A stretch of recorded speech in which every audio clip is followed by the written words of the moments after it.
Alright, what is going on, you guys? Airy here, bringing you guys a tutorial. Maybe a tutorial, if you will. It's not, I don't know, I guess it depends on how you view it.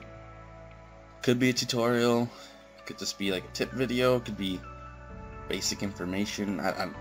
But anyways, this video is going to be about vision control, and just like how you can establish vision control, and what vision control really does for you, essentially. So the reason why I'm making this video is because I got into like a slight argument, if you will, with one of my friends. I wasn't arguing, but he was arguing with me. And I got this great idea, because he is wrong. I mean, okay, I think he's wrong. But then again, everything about vision control is typically opinionated. Like as far as better place to ward, where you should sleep, it's all opinionated. So you guys might not agree with everything I say in this video, but you also might agree with everything I say. Regardless, it doesn't matter. You should learn something from this video. Anyways, so to get started, I don't know how many times I've said anyways, but anyways, we'll get started. Just for the sake of the video, we'll say we are blue side, just so it's easier, we keep track of it, makes life easier. And also, I main mid lane, so this is going to be essentially kind of a mid lane tutorial about vision control. I mean, bot lane, I can go over top and bot too. It's just, I'll just focus a lot on mid lane. So anyways, when you're first sort of establishing your vision control, what you want to do is, like, if you have a farm heavy champion, somebody that's able to push waves and is able to kind of make the other laner farm under tower, it gives you a lot of control in general. And when that happens, it's really easy to place wards without the laner actually seeing where you go. Because, for instance, let's say, like, something I do, and a lot of people should do this, I don't know if people actually do this, but one thing that I do is when I'm laning and I see somebody coming back from lane, I look at what they buy, and if they have wards in their inventory, like a pink ward or something, I always try to shove the wave, and I try to see what side of the lane they go to. Like, if they go up here and then they come back and their pink ward's gone, chances are their pink ward's up in here or in this brush right here, or even in here. Might even be in here, but that's not really, I mean, that's a situational pink ward. Depends on really who your jungler is and who their jungler is, but most of the time it's going to be right behind their red or in the middle bush right here. So with that being said, you already have some knowledge. You already know that their pink ward's down, and either you can go clear it, or you can tell your jungler it's in one of these two bushes and they can go clear it. So now that's like 100 gold instantly down the drain that they don't have. And also works the same for wards. If they go topside and they come back and their stealth ward is not in their inventory, you can tell their jungler that they warded topside.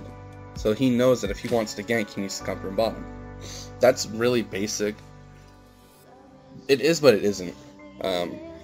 That's something I sort of figured out, and I'd start doing that. And a lot of times what I'll do is when I know their pink ward's here, because it's solo queue, I'll go and check this bush first, and if it's in this bush, I'll clear it. But if it's in this bush, I usually don't bother clearing it as of now, just because I don't want to get caught.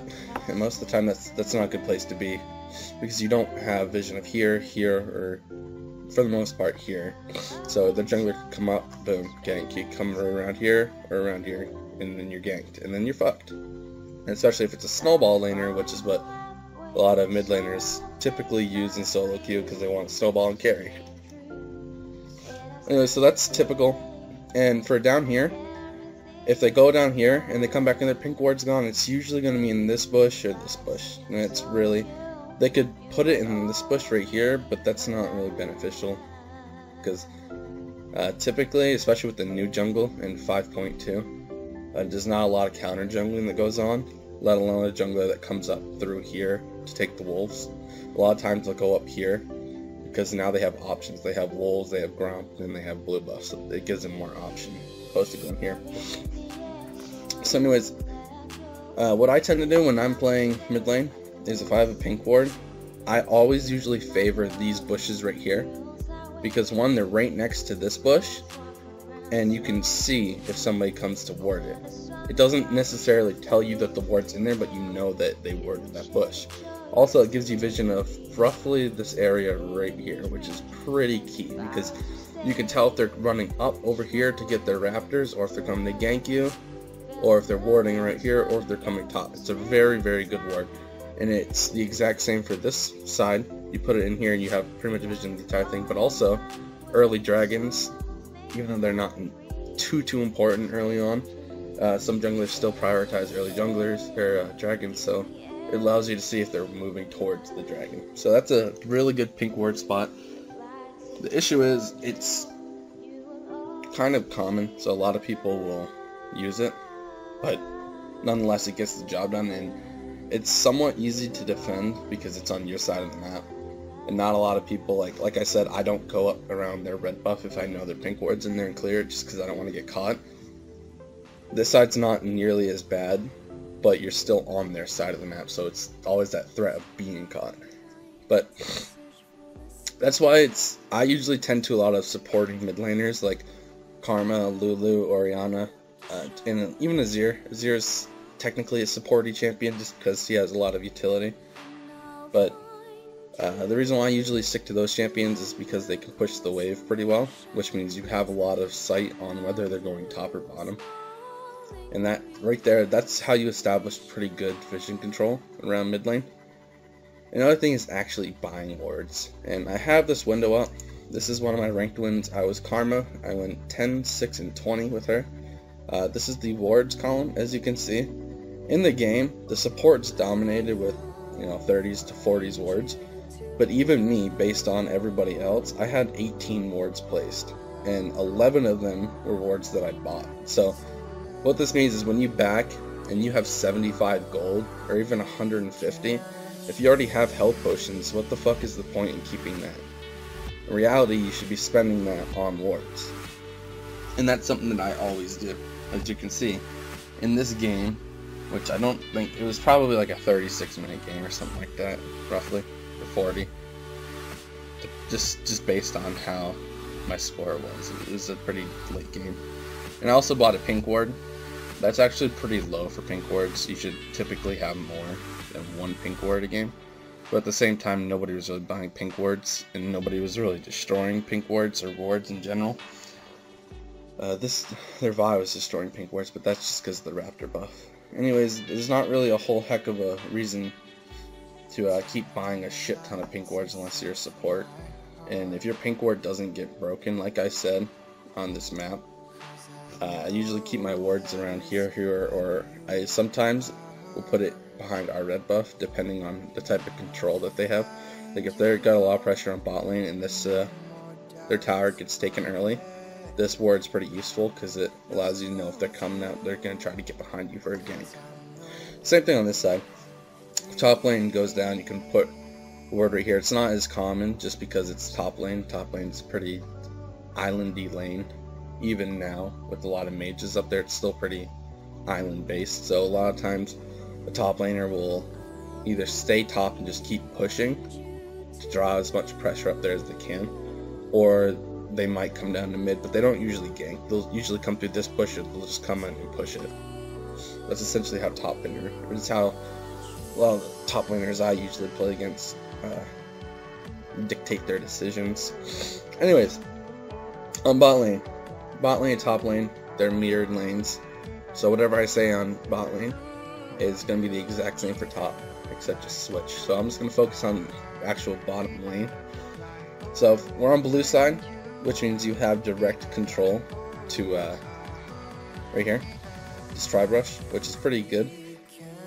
But it's kind of shitty for this purple side because they don't have that type of control. They can contest that spot, but it's not as important. Another thing about being in bot lane is you can buy pink wards, and you can use pink wards. So your mid laner, like if you have just 2 pink wards on the map, one in the middle of river or around river on each side, that's really good. There can be 5 on the map at one time, but if you have 2, just 2 alone is good. Let's say you have 1 up here. Okay, let's say we're on purple, or no, we're on blue side. We're staying on blue side. We have one right here, because I put one right here, and then the support puts a pink ward either in tri-brush or behind our red. Now we have vision of this whole area right here. People are moving through there, plus moving through here. So we know that if our jungler's here, he's counter ganking or he's trying to get to tri-brush. On purple side, it's the same thing. If I'm on purple side and I don't have access to this tri-brush, I usually roam up with the pink ward and I put it in here for the mid laner, but also not for just the mid laner, but for us too. Because if the mid laner is roaming, we already have vision of that. That allows your mid laner to put a pink ward anywhere on top side, or if he wants to, he can put it over here. There's a lot of places you can put a pink ward that makes it valuable, but this is for mostly starting out. Gradually as the game goes on, you just want to, all your wards that would be like right here, you just slide them up. That's all it is. And all these hot spots that I pointed out, like around here, like, oh, purple side will put wards here and here. Well, if you're on blue side and you're pushed up, you'll move your pink wards to here and here, because those are good pink ward spots. And they no longer really have control of that, so boom, vision control, move the line up. This also is a good incentive to actually buy pink wards, because if you don't buy pink wards, this is completely irrelevant. This is mostly going to be just about vision control though. This isn't going to be about warding, because warding is basic. You ward a nice hot spot that people typically walk through. That's really all you need to know. So anyways, yes, we have the pink ward. Another thing is trinkets. The argument that I got in with this one guy was he always upgrades his yellow trinket to a pink trinket, or pinkish yellow trinket. He upgrades his yellow trinket to the pink tier 3 upgrade, pretty much becomes a pink ward instead of getting a sweeper. And I don't think this is good. Like, the thing is, when I was looking at his stats to try to help him, he wasn't buying any pink wards, and he was just claiming that, oh, this is my pink ward, and I always have it, so I can keep placing it. Sounds smart when you say it like that, but you can't upgrade that pink ward, or to the pink ward, until level 9, and let alone that's the gold to even do that. You have to upgrade it twice just to get that.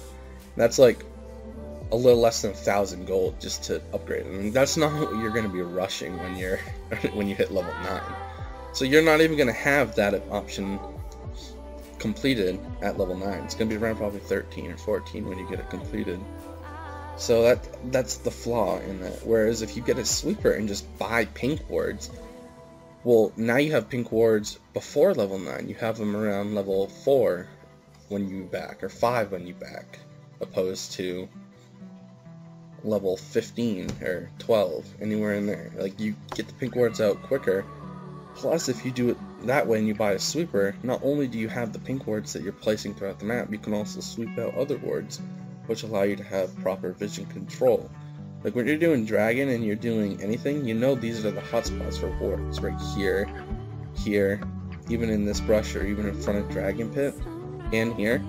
You can sweep these wards. You can throw a pink in this bush, sweep that out, and you can sweep this. And then plus, if your jungler has whatever, because this is in preparation to dragon, he can get this buff, and then he can sweep right here, so you don't have to waste your sweeper there, and you can waste it down here, or in dragon pit. It's very, very basic. And the issue that I had with this guy is he wasn't buying any pink wards, and he was claiming that, oh, I do this, but I'll tell him, well, that's not vision control. Like, yeah, you have vision, but vision control is like denying them vision, which helps you get picks.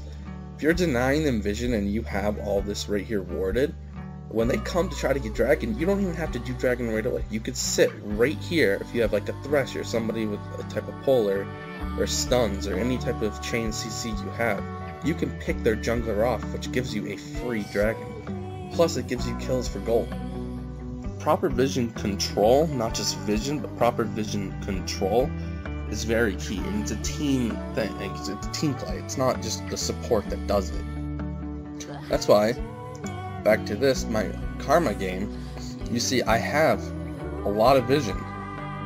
I don't have a picture of what the map will typically look like, but what I usually do is I back for a couple, when I have like around 1500 gold roughly, maybe even more. Depending on how the lane goes, it determines how many wards I'll buy. But I usually buy pink ward and then 2 green stealth wards. And what I'll do is I'll pink this brush right here, and then I'll put a stealth ward in this bush, and then I'll trinket this bush. This one runs out, but I still have a stealth ward, and then every time this one runs out, I just replace the stealth ward. And that's 6 minutes of vision. That's 6 minutes of farming where I can't really get ganked unless I get ganked from right here or right here. So that's that type of control, and I'm gonna have more green wards by the time I back after those 6 minutes. So by the time I come back, I already have more green wards to keep this side warded. So we have, and what my mid lane looks like is all this is warded up from the stealth or the green ward, or I mean the pink. This brush is lit up half the time, and then this brush is always lit up. So when I'm farming, I can see if the jungler's coming in here, I can see if the jungler is coming in here, and I stay roughly right around here, and I just shove the wave constantly into their tower. That's proper vision control, or that's vision control. I don't want to say proper, because like I said, there's variations as far as vision. You can do whatever you want as far as vision control goes. But that's typically how I run my mid lane. And other than that, when we start moving the waves up, I either move my pink up here, or I leave my pink in here, because it's also good for helping keep in vision of Baron. But I'll start putting green wards in these 3 brushes right here, or 4. Right here, here, here, and here. And I'll just move my mid lane vision, roughly, is around here. And that's pretty good vision, because then the support gets along this side, and the top and jungler can just help support this side. But usually top and jungler don't, so it's mostly just these wards that you'll see, but that's a lot of vision that you have, and a lot of vision that you really need. And that's what proper vision control, or good vision control, can do. Anyways, my person that I was talking to, the guy I argued with, he's not going to see this video, most likely not, and it doesn't really matter, but I just decided this would be a cool video for you guys to watch and potentially learn something. It's completely opinionated, like I said. There's a lot of variables, because if bot lane gets absolutely crushed, well, it doesn't really help to have this right here warded when they're just going to be constantly in your red side. They can just come up. So there's a lot of variables, but as far as like a perfect game going and proper like game sense going, that's typically what you'll do as far as mid lane warding. And just in general, having good vision control. So anyways, I hope you guys enjoyed the video. I hope you guys learned at least one thing in this video. And if you didn't, well, why were you searching up vision control in the first place? So anyways, like I said, this is Airy. Hope you guys enjoyed, and I'll talk to you guys later. Peace.